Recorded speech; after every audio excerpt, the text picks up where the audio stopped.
Food magic Bangla চ্যানেলে সবাইকে স্বাগত জানাচ্ছি। আজকের পর্বে নিয়ে এসেছি খুবই টেস্টি একটা ম্যাগি রেসিপি। সাধারণত আমাদের হাতে যখন সময় কম থাকে তখনই আমরা ম্যাগি বানিয়ে থাকি।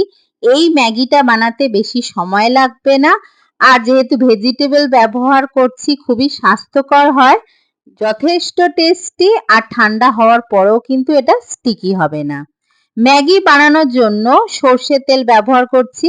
সর্ষের তেল গরম করে পেঁয়াজ কুচি আর লাল লঙ্কা কুচি দিয়ে হালকা একটু নাড়াচাড়া করে নিলাম। এবার এর মধ্যে কিছু সবজি অ্যাড করছি। গাজর, বিনস আর ক্যাপসিকাম মিলিয়ে হাফ কাপ দিয়েছি। অন্য সবজি দেওয়ার দরকার নেই, তাহলে টেস্টটা ভালো হবে না।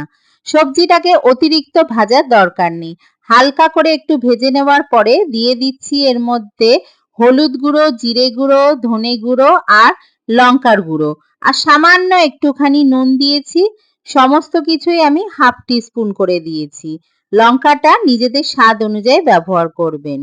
এবার দিয়ে দিলাম ম্যাগির যে টেস্ট মেকার বা ম্যাগির যে মশলা থাকে, সেটাকে দিয়ে হালকা নাড়াচাড়া করে এর মধ্যে দিয়ে দিলাম 2 কাপ পরিমাণ জল।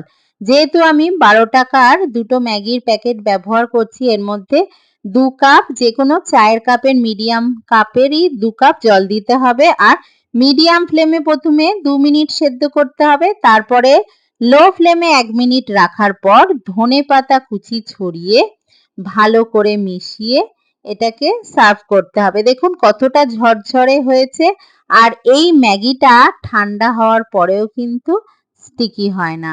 অবশ্যই রেসিপিটা ট্রাই করুন, আর আপনাদের যদি ভালো লাগে অবশ্যই আমাকে কমেন্ট করে জানান, আর আমার চ্যানেলটিকে সাবস্ক্রাইব করে আমার পাশে থাকবেন। সবাই ভালো থাকবেন। দেখা হবে পরের রেসিপির সাথে। বাই।